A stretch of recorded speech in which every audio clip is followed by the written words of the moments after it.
Downtown Tulum Radio. What's up, everyone? It's Joanne, your host at Downtown Tulum Radio. I am here with the great Kolombo. Welcome to Mexico. Hi, thank you to have me. Of course. So, you just finished playing a set for us, and that was amazing.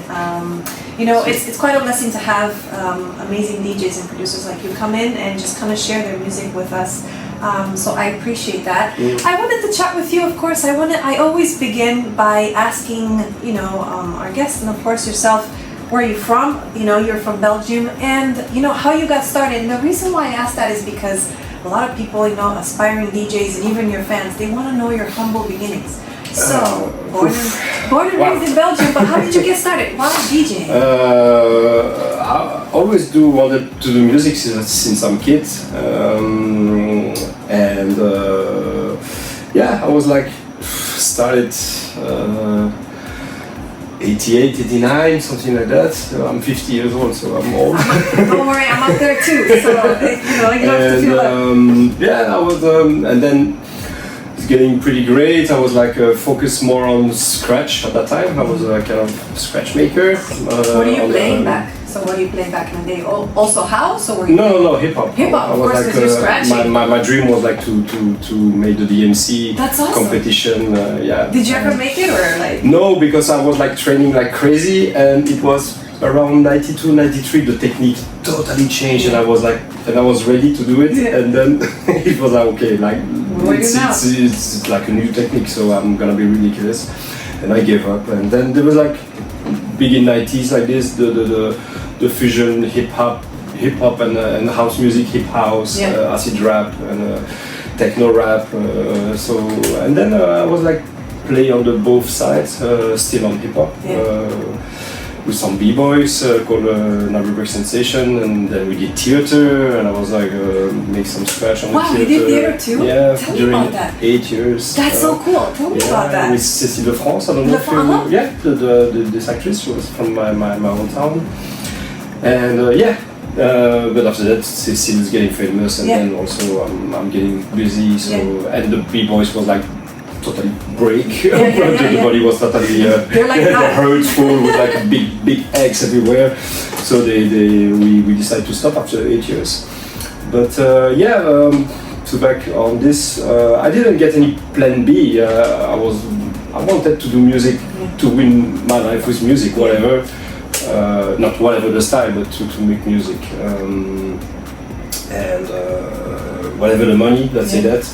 Of course, money is exciting, as everybody, but it was not the point. If I pay my rent, and I remember the first day I paid my rent and all my stuff with music, I played on the restaurant, I played on drum and bass party, to scratch on drum and bass party, theater. I played everywhere, almost every day. At that time. What was your DJ name? Because you changed a couple of times, right? So obviously your real name is Olivier. But you changed a couple of times, right? You were not Kolombo from the beginning. Oh, no.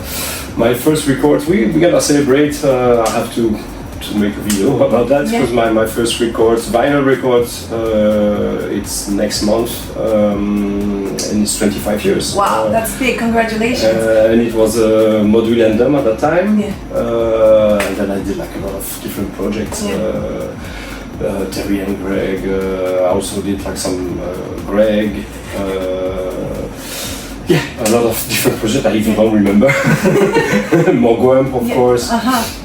And so you experience with house music, different kind of electronic music, not necessarily just the genre you're playing now.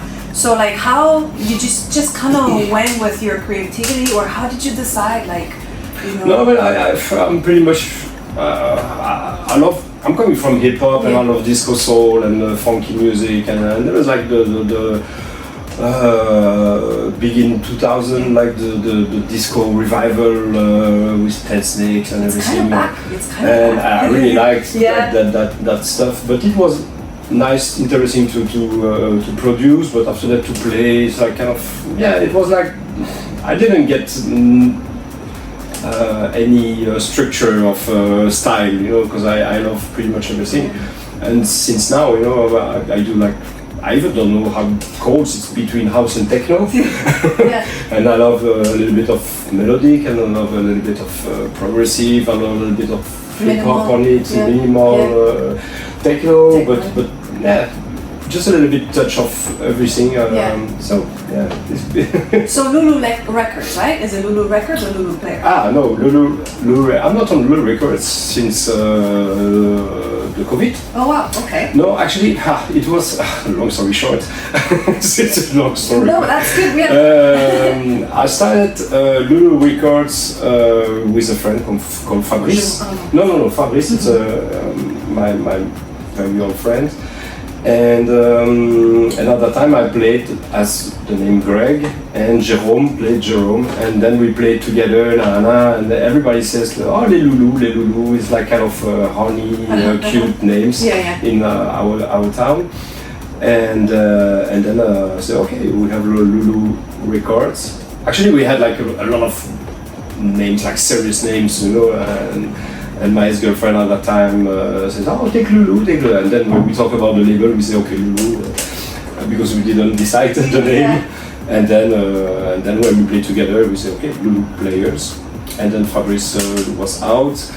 And then when I did Kolombo, a little bit later, it was a bit more success, let's say that, and then we didn't tour together because it was like 2 flights to Amila, it's like kind of 2 logistics.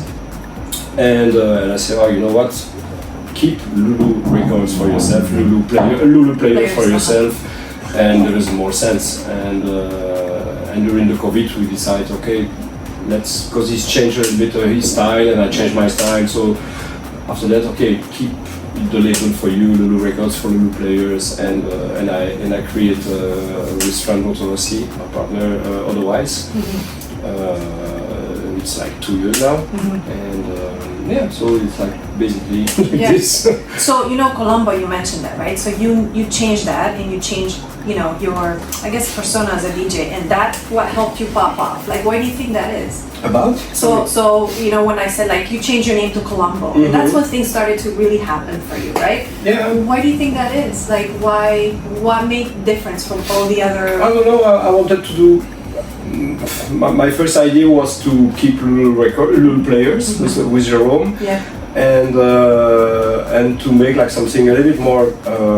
I don't want to say intelligent music, but more like with chords and like a really sophisticated, big production, you know. And it was like on Compact, on Cocoon, on Turbo, I mean like on big labels, Gigolo, blah blah blah, RES. Noir music as well. Noir.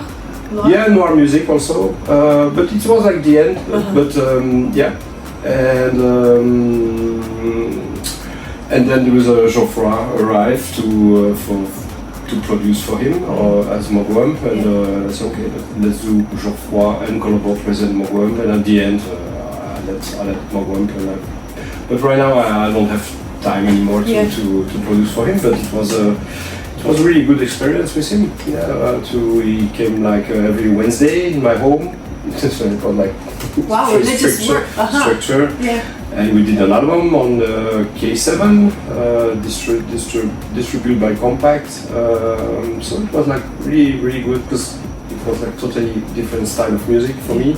It was like kind of totally changed my mind than the kick about a guitar, and I start to play like a little bit step by step because I couldn't play like very well. So it was okay, 2 notes, okay, record that, 2 other notes, tac.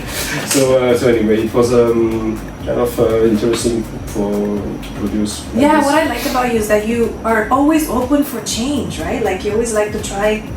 You just like to be creative and try new things, right? Yeah. So you tour a lot, obviously, and I see that you have fans everywhere in the world, but you have a lot of fans in Brazil, a lot of fans in Mexico, and a lot of fans in Russia, right? It was like before the COVID. Once again, it was like really my biggest territory, Russia, Ukraine, Belarus, and then COVID arrived, and then the war arrived over there, so it's like kind of, and then I moved to Brazil, and now it's like South America is my biggest territory. Yeah. I'm still going like once a year in Europe and once a year in Australia. And I try to compact the tour because so it makes sense to you. Yeah, I don't want to fly like crazy just for one gig. I'm getting old now. No, but nobody likes it. So you know, obviously touring, you're here in Tulum, you're going to be playing on Heaven. It's a new space, so it's kind of neat that you get to play this new I place. didn't know it was the opening. Yeah, so it's an opening, so you get to work it. Yeah, so another party I believe you have in Cancun. Do you want to talk about some of these events? I mean, so tonight it's Heaven, so the opening, apparently. Yeah. I'm super happy about that. Surprised. Yeah, and tomorrow Cancun, it's Moon. Moon, yeah. So I never played both there, so I'm excited to see the place and to see how it's going party. Yeah. What do you have planned for next year? Anything for next special? year, which is coming right around the corner. I even don't know what I'm doing like the next week. Yeah, tomorrow I'm going to Moon. That's right. But next year, pretty much maybe to make some band camp, a new band camp to make like other productions. And also I'm thinking to make like some micro sample pack every month. And cheap, because like the sample pack for producers is like kind of minimum $20 or $50. Yeah. So it's why not to make like a once a month like a micro sample pack? I don't know, like $3, $4, something like that. Yeah, so people can afford it. Yeah, that's really cool.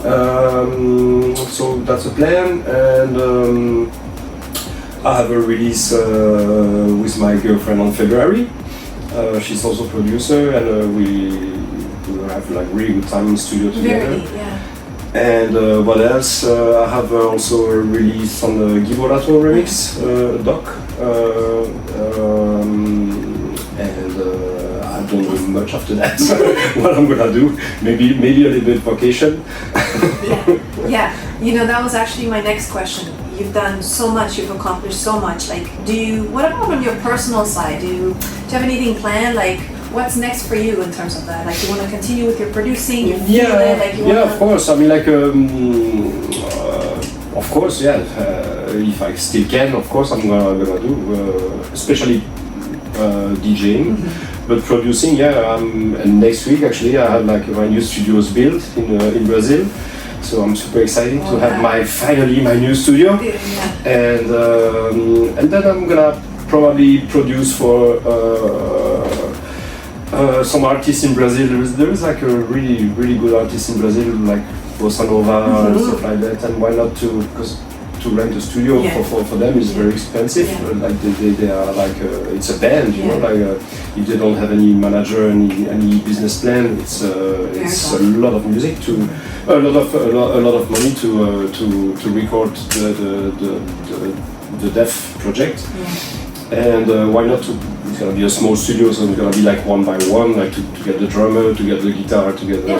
But why not to try to make this kind of and also it's gonna change my mind. That's also a funny plan on music. Maybe I'm thinking about that.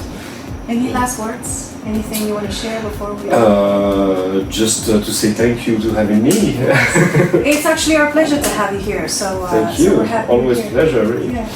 Well, that's it for me. Like I said, it's been a pleasure getting to know you, and I look forward to tonight as well, to your music. And you come tonight? I'm coming tonight. Yeah. Thank you again. This is Joanne from Downtown Tulum Radio. Until next time, thank you. Downtown Tulum Radio.